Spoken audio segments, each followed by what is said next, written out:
Akrom aka kuxnyani ko'rib просто wow deyordim, aka. Bitta keling, hozir tushuntiraman nimaligini.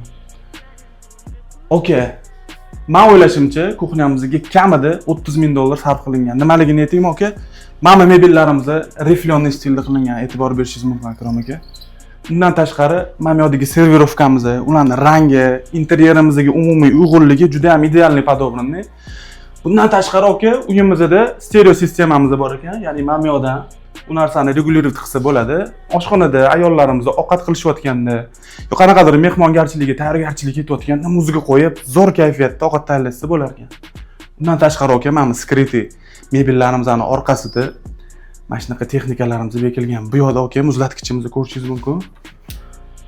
Teglari degan, morozilkalari. Bundan tashqari, Akrom aka, ayollarimizning qulayligini inobatga olgan holda bu yerda skriti posudomoyga qo'yishgan ekan, aka. Zo'ra. Aka, yana bitta narsani ko'rsatib o'tib ketishim kerak. Bu yerda uyimizning yuragi bo'lgan isitish tizimimiz bekitilgan, aka, ko'rsating. Menimcha, mashina o'ziga, aka, bir $15,000 sarflaganlar, aka. Nima deb o'ylaysizlar? Fikringizni kommentariyada yozib qoldiringlar.